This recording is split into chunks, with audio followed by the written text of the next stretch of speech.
Good day, lords and ladies, and welcome to Vampire's Fall Origins, a game by Early Morning Studios. They have sent it to me to do a review of their title, and I will intend to do so. I've played for about nearly 5 hours at this point to give you a fair and balanced review.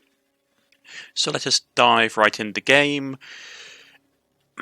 The game is styled as an RPG, which it is, but I would say it's more like a traditional JRPG in some aspects, and I will describe that in more detail once we get past the opening screen. We're going to delete this save. And here's your basic character creator. We're going to call the person John for now. And there's a whole bunch. You can be male or female. You can twiddle with the faces, which is not bad. You can do all kinds of stuff. You can do different hairstyles. Not a lot of hairstyles, but still some.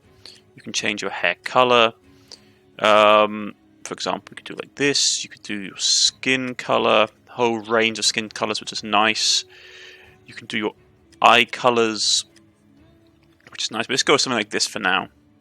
And just basically here you have your human lineage, Nosferatu. The Nosferatu family are known for the power and cruelty. They take pride in being feared and will destroy anyone who threatens them. And then you have Iquidus, the Randini, Magistrave,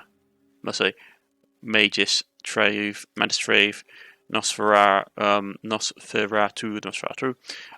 In all honesty, this basically gives you, as you can see here, from my experience, it only really gives you these buffs.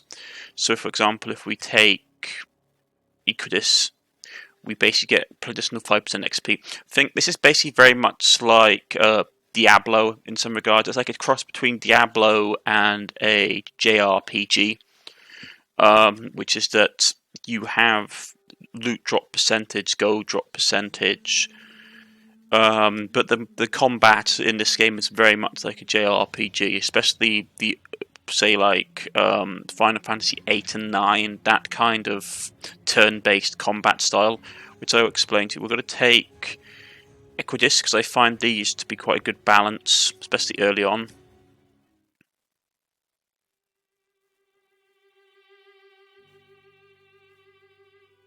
The heirless king is dead. A throne without an owner. A realm without a leader. With no govern, the villages and cities break loose from the crown and tend to their own needs. While the years pass, the land falls into a peaceful slumber, quiet and calm. When there is light, there is shadow. Whispers of a dark force growing unimpeded now that the army of the crown is dispersed. Rumors of a holder of darkness, a Witchmaster, spread across the land. Suddenly, the slumbering villagers need troops, fearing the rumors to be true. You are enrolling to the defense of the small villages in hope of becoming a soldier.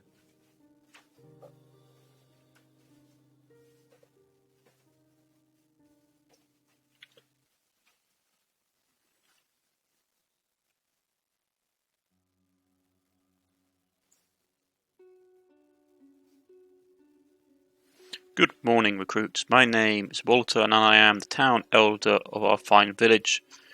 I'm sure you're all aware of why we are asking the local community to enlist in the village defense.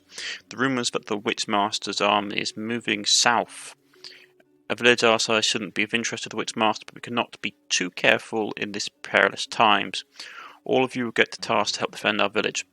You there, John, was it? You can start by visiting Captain Angmar and follow his orders. You can find him over there, the entrance. Right, so here's you are in the game. This is your sprite. In my experience, the sprite doesn't really change, so you would always have this hooded figure. I believe the world is hand drawn, and this is why I say it feels very JRPG, which is that it's hand-drawn with 3D sprites for the NPCs. You also have stuff like chests lying around that you can loot for monies. You have like a map here with quest icons. Like this hits me. This feels very much like a hybrid of Diablo and say Final Fantasy IX. There are some differences. For example, here we have potions, and the way that you heal in this game is twofold. One, if for example, if we go to here's our stats, we have nothing besides a bit of clothing. Here are basically our information. We start with focus, which allows you to do abilities, and basically it's your ability bar. Like the more focus you gain, the more special abilities and actions you can take. We have no armor. We have no weapon. We have no weapons. We have no armors. This is obviously a game about vampires, so there will be bloodline abilities like vampiric abilities and the like. Most of them do take on the form, for example, of like increasing weapon damage. It's all, as you can see, this is where the Diablo influence creeps in. Its percentages, so like 6% damage with blood dump, or poison tricks, or just straight up melee damage. Or if you go health, you get stuff like more focus, regeneration per combo turn, which I'll explain when we get to the combat. More health, more damage with your magical abilities, and you get all stuff like more XP, more money, more carrying capacity, more dodge, more block, that style of thing. You also have your vampiric abilities, which is like backstab, bat swarm, conjure. Personally, I like the instinct route myself, because you start off it automatically. You get sharpened weapons, which gives you increased damage for a certain amount of turns, and you get stuff like blood drinking, which I think it's a very powerful ability. You also have these abilities that you can find out in the world, which you can activate at one time, and they are pretty much just stuff like extra health after finishing a battle, extra money, or extra XP. They are quite powerful, and you unlock them. So far, I've unlocked them during main story quests. Then you have your quest bar here. But yes, the way that healing works in this game is you either use your bite ability to heal yourself during combat, or after combat you basically chug a potion. And so to get a potion going, for example, we have to activate it, and it will take time, which will tick down. Let's talk to this guy. Come here. I need you to deliver a package, some medicine for my grandma. You can do that for me, right? Just follow the road out of the village to the guards behind Sarva's house. One of them will bring the package to my grandma. Don't tell the deputy, will you? Okay, so basically, if you can't tell, that was basically a criminal trying to get us to do something. In the flavour of classic JRPGs all around the world, or just like RPGs with a JRPG twist, the way that you beat encounters really is by grinding levels and basically getting experience. This game is very brutal, so like if you go up against a fighter and you're underleveled, there's pretty much no way that you can win, in my experience, because you can't heal in combat until you get to the bite ability. So before then, you're literally just relying on your health pool to absorb damage. So let's turn the job in here. Wanted me to deliver this package. So we get a bit of experience, a bit of monies, everything's groovy. We'll go talk to Captain Agmar. Our new recruit, how lovely, fantastic. Nothing can stop us now, but you're here, armies trouble for you. I'll do my best. You don't have or even have a weapon, do you, Sigh? Bloody new recruit. I have a few weapons for sale, take a look around. So, for example, we could have a simple spear, simple sword, or a simple club. And as you can see here, each have focused cost. So, for example, we could have the simple spear, which does a normal damage of 5 to 8, and its bonus attack, which is basically the thing you spend focus on, does 7 to 11.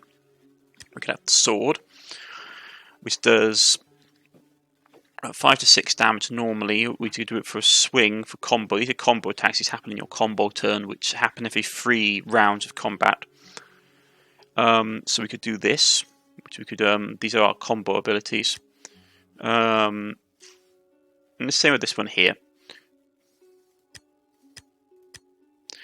That's quite expensive. That would take us us not doing anything besides simple attacks for multiple rounds to do. I think I will go with Middle of best of both grounds. Actually, I think I will go with the simple club. So we have a simple club. We can equip it. Like all soldiers before you, your first opponent will be a terrifying rat. Right. So this is the combat of the game. Attack with your weapon in your main hand or use both hands for dual attacks. Instinct and control are special abilities. Currently you have one instinct ability. So basically this is how combat works, which is that your character goes, the enemy goes. This is how it always happens. So, for example, and these are the abilities you have. This is your control, which will be your vampiric magical abilities. Instinct is basic. You saw it in the tab. These are like basically magical spells and abilities. These are instinctual, like things you can do, like sharpen your weapon, bite. See, these are more like abilities, and these are more like spells. Then you just have your straight-up weapon attacks. So, for example, let us sharpen our weapon, which will increase our weapon damage. The rat will go, we'll take 5 damage, and then we are going to hit the rat. The club was effective. And we then will go for, as you can see here, we can do our main attack. We can dual wield, which is our fist and our offhand weapon. So let's do this. And we are victorious. We get a little bit of experience, which levels us up and heals us completely. And get a bit of equipment. You killed a rat. Our saviour has arrived. Wait a second, you actually managed to get bitten by the rat? Good job, recruit. Now follow the road out of the village, past weapon stand, and find Salvar Solvik. He can heal your wounds, that wound, before it gets infected.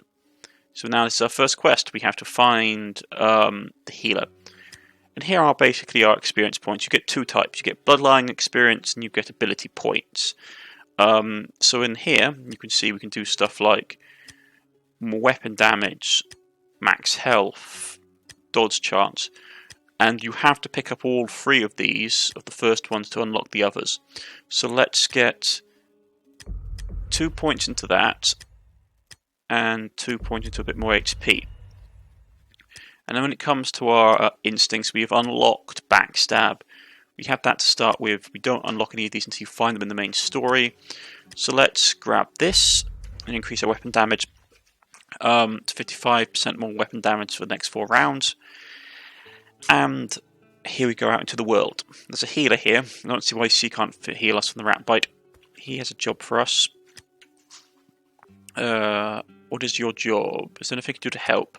Yes, we have a problem with farmers just outside the village.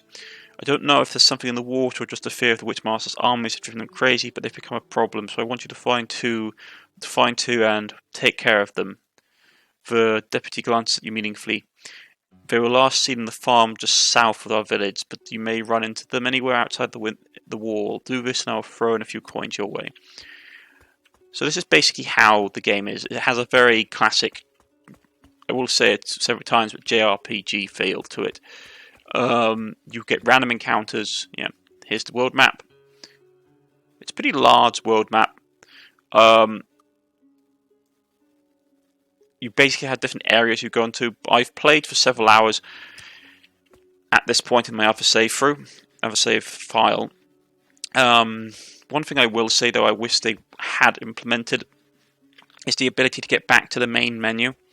Because as it stands, you can just literally, when you exit the game, completely. There's no way to return to the main menu, which is a shame.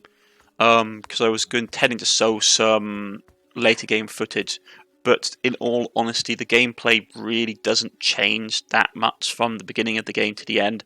The only different thing you get is more equipment. It's very Diablo-esque style of gameplay, which is that your character levels up, but the thing that really changes about your character, besides some of the obvious skills and stuff you pick up, is the equipment that you have slapped on you and the percentages. So if we go here, for example, we go character and we have our weapons, you can see the stats, and these are the things that will change the most. Like these two stats are the stuff that change, like your dodge chance, armor, and all that stuff. It is very Diablo-esque. So we'll go to the trader quickly because we have a bit of monies.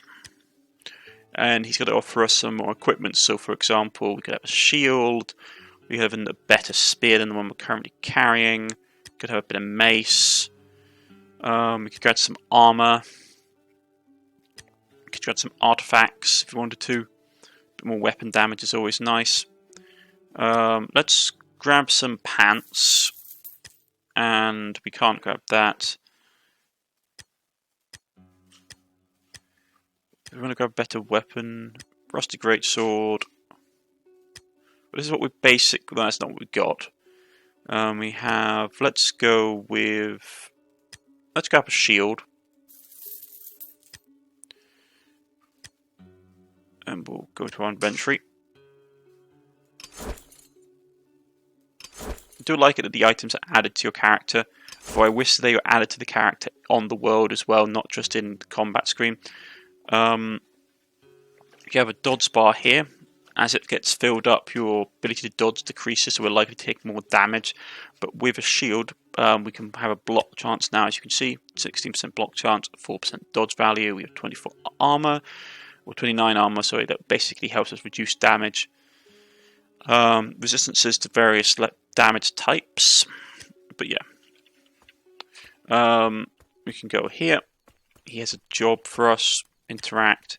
You, I don't know you, but you've seen you need healing. If I offer my healing services, you should help me. Promise me you must be kept. Whereas a beast I want dead. It is in the way of some mushrooms I must have, just west of here. The beast will sow itself. If you try and pick up a mushroom, come back here when it is dead. Beast will die. I will now keep my eye on the deal and heal. Just eat this dried toenail. Come back anytime you need more healing. And that's basically the intro to the crafting thing. We can basically, say, example, drink them. You can carry multiple potions at once, up to 5 once you unlock all of them, as you can see here. You can also hold 2 here in this screen, so technically you can have 7 at any one time. And you do get different potion types. You get healing, you get quick travel potions, you get antidotes and various bits and pieces. But I want to just explain something to you. Like, this game is not kidding about when the lack of healing abilities. So if we take this fight, and here's the beast, and so let's start with sharpening our weapon. We'll reduce our armor, so we're going to take more damage, and let us start punching it in the head.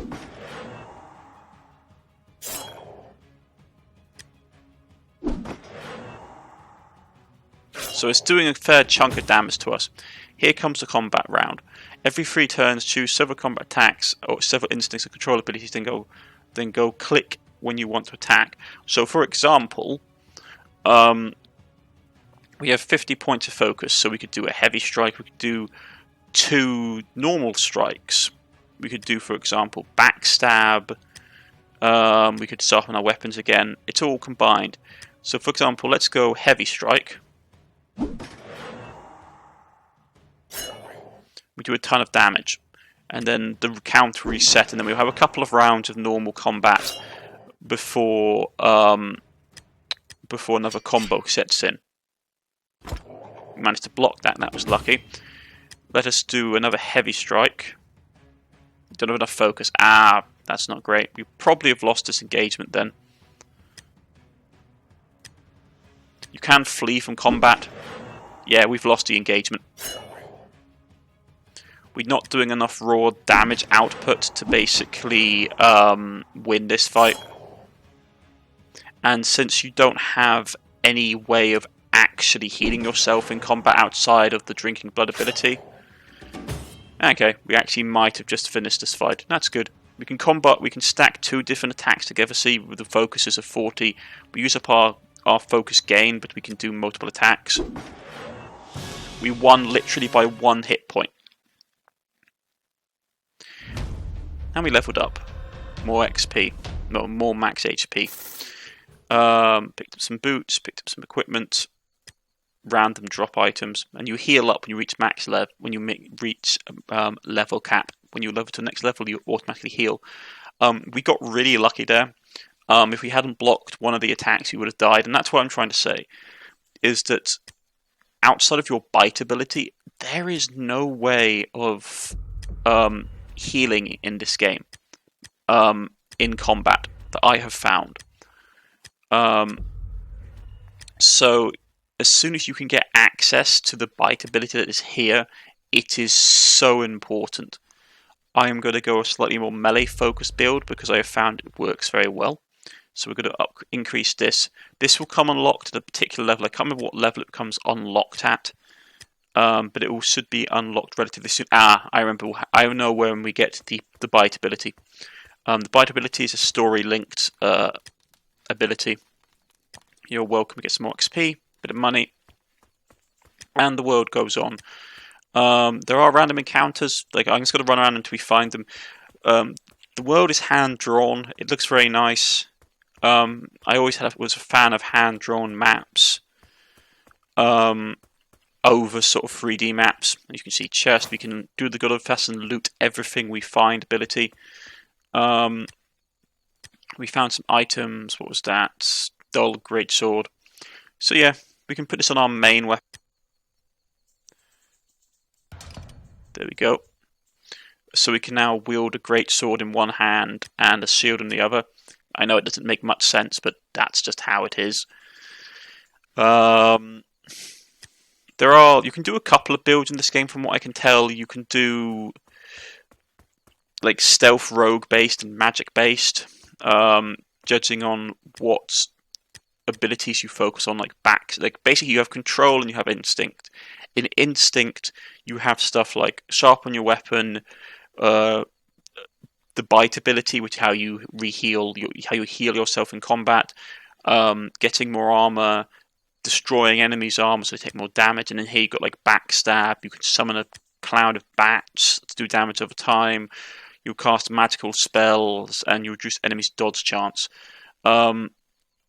There isn't actually a ton of magic that I've been able to find in this game, which is a shame. You'd think that a game about like vampires would have more magic. Of course, just random chests, like in good old classical JRPG fashion, just like random chests, or even in traditional RPG fashion, just random chests lying all over the place. And here you go, random encounter, and it is a rat. So let's start with sharpening a weapon.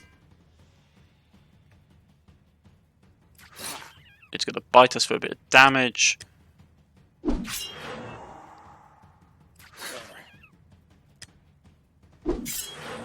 And we win. Get some experience. Get a little bit of monies. I find gold is quite hard to come by in this game, to be honest, especially early on. So any item or stuff you can buy which increases your chance of picking up gold is very powerful. Just gonna let you know, there's actually a really powerful like monster hiding in that well. Like, just no joking, just like a very powerful monster. Yeah, and there is a job. Hello, young one. You help with a matter of life or death. I stashed away a bunch of whiskey somewhere. I think it's in the south of town, but I'm not sure. Can you find my secret stash of mine and help me bring it here? Of course. Thank you. Hurry if you can. So yeah, the way this game basically works is that you either do missions or just grind random encounters. Here's one of the random farmers that we have to fight. And this is the general style of the game.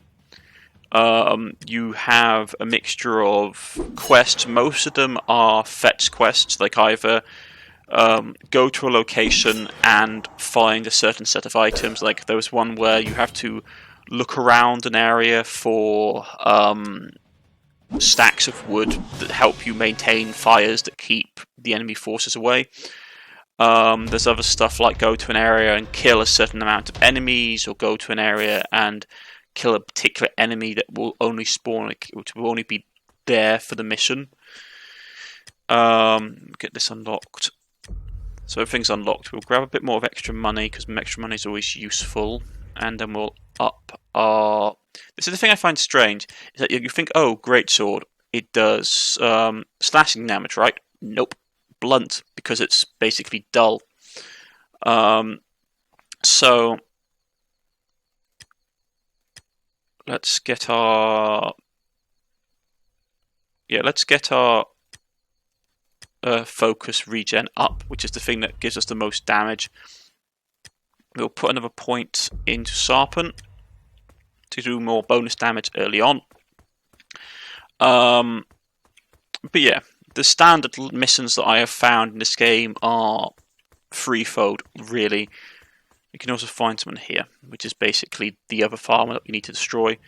You have basically fetch quests, you have extermination quests, and you basically have scouting quests.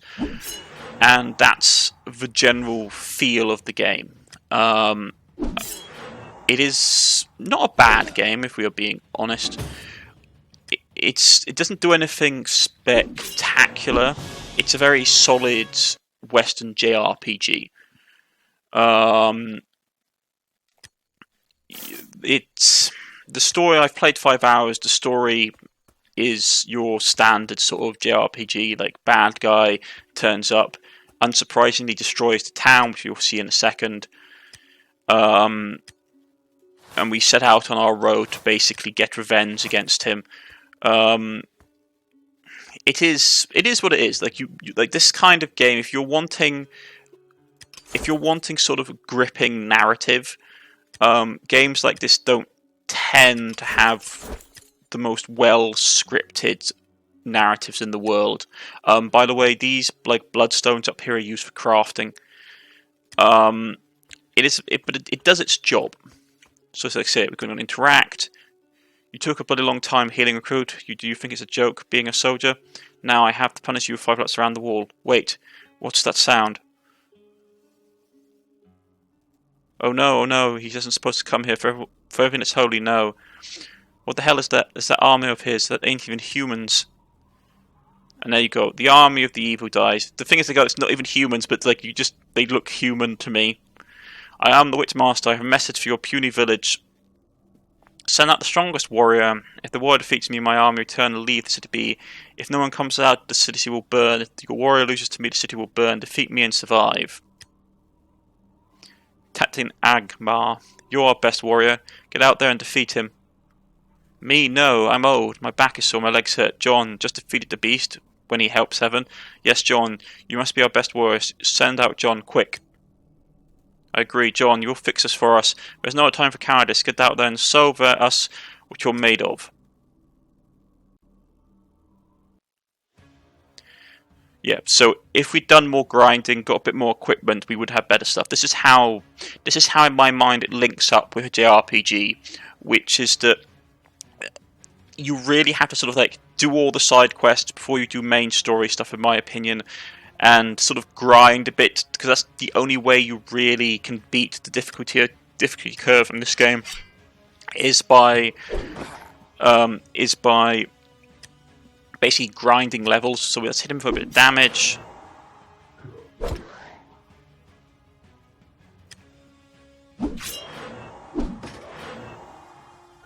And then he does like all our health in one go.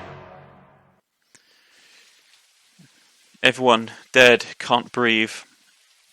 Thirsty, need to drink.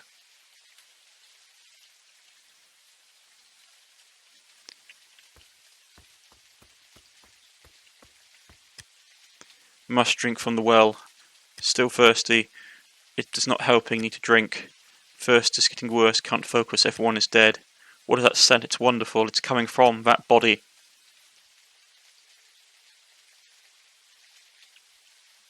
And that's the bite ability. Like, literally one of the most important abilities in the game. So yeah, I need to drink. Your intense craving impairs your ability to think clearly. Bite the rat or bite the soldier. We're going to bite the soldier. You bite deep and drink from the body. The thirst is gone, you glance around, and so is everyone I know. But why can I feel sorrow? I have no room for it anymore. I feel nothing but pure hatred inside me now. You rise and look towards the gate. I must finally kill the Witchmaster. That is the only thing that matters to me now. So yeah, that's our story, our road to revenge. If we had... Normally what I suggest you do is always do every single like side quest in an area before you do the main mission, purely because you do get events like this which will then cut off your ability to do quests, as you can see here. We also didn't get paid for the quest that we just previously did either, which is really bad. But this is the general style of the game. which is that you get a quest. You go out and do the quest. You get experience. You level up. It's a very Diablo like Final Fantasy style of completion. Most of the time, you're like, for example, yeah, here we go. This is the drop bite ability. If I was going to have a few criticisms about this game, I would say that the bite ability is too powerful. It's too mandatory. I know this is a game about vampires, but literally you can't drink potions in combat. So the only way you heal is with the bite ability. And if you're playing a character that has low dodge, like for example a melee character, the way the combat normally ends up is this, which is that you do 2 rounds of standard attacks because you're trying to save up your focus bar, so you have enough focus to do a bite ability. And when it comes to the combo turn, you basically bite a target, heal yourself of the damage that you have taken from the enemy's attacks, and you basically rinse and repeat. And that's how I found, especially later on in the game, I got to about level 20. Especially once you get to level 20, it's pretty much the rinse and repeat style of tactic is that I had a sword and a shield, or I had a great sword and a shield. So basically I would attack, automatically get my block off because you have a block percentage chance, and then just basically keep my health up by drinking from the enemy, which also hurts the enemy. So I don't know, the combat felt after a while, it felt repetitive. They didn't feel like an incentive to change up my playing style at all. Which I think is like one of the main issues I have with this game, is that if you're playing a straight up melee build, like a fighter or a warrior build in this game, there isn't much reason to divert from the standard tactic of basic attacks and then biting to heal yourself. I can understand if you were playing with a more stealth build, like for example if you went with daggers, which gives you benefits to, for example, the backstab. Striking an enemy from behind, each strike has a 55% chance of triggering a new strike. Like if you were going with that and were doing with daggers and were building on that premise of basically being like a roguelike character, then yes, you could probably mix and match a lot more because you'd have higher dodge and you wouldn't have to be like mid-maxing with how you played the combat style. But if you're playing like a straight up melee build, you're pretty much stuck with the same sort of a couple of basic strikes, and then holding off for doing a bite attack which will use up all of your stamina. I mean, that's my main complaint I have with the game, is that there's no like real incentive after a while to break from your preset like combat style. If you're playing a straight up melee character, like you get one style early on, which is basic attack and bite, and you can stick with that for the entirety of the game so far, I have found. Also, the lack of just magic spells in this game is disappointing. You're playing a vampire. It would be nice if you had like a wider array of magical abilities besides the ability to turn into bats and like chuck like bolts of magical energy about, which is all you really do. There's some abilities that reduce enemies' dodge and reduce enemies' armor, but besides that, there isn't a lot. The quests themselves are solid quests. They're your standard sort of go here, kill this, go here, collect items. And from what I can tell, it's pretty much the same. Like I've played like 5 hours in, and the quests have been relatively the same throughout the board. Some of them have been tweaked, so they're a bit different, like go here and collect signatures for books. But besides that, there's not a lot of variety in the missions. Story-wise, the story is relatively straightforward. You're trying to become the bad guy. Well, you're trying to defeat the bad guy, I should say. I would say that I'd like to see more impact from the order decisions. Like, for example, if I bit the human being, there should be like, is there like a more impact for drinking from the human being than from the rat? So far, I haven't seen any real difference. There's been no sort of like a morality or reaction to your actions. You don't really have a lot of player choice, from what I can tell. You just basically follow the narrative that's set out in front of you, which is also something I would complain about. But this has basically been Vamp'Ire's Fall Origins. It's like, in general, it's a solid enough, basically Western JRPG. There's nothing outstanding about it. It's a very solid title. I like the artwork. The combat flow, like the combat cycle, can get a bit repetitive. As you can see here, you just do like hit, you block, get a bit more stamina up. I can do another hit. If I was fighting a bigger monster on my combat turn, I'd then do a bite attack to heal up. It's not a bad title, but at the same time, it's nothing that's like outstanding. If you like the genre of like Diablo or Final Fantasy 8 or 9, then it's interesting to pick up. But overall, it's a very average title. After 5 hours, I found myself getting a bit bored with the combat loop. But that might be just because I like a bit more variety in my combat. But if you're interested in sort of like a dark fantasy Western RPG, then perhaps pick this title up and have a look. I've been Cornish-knight, and this has been Vamp'Ire's Fall Origins, and I shall see you all again next time. Goodbye.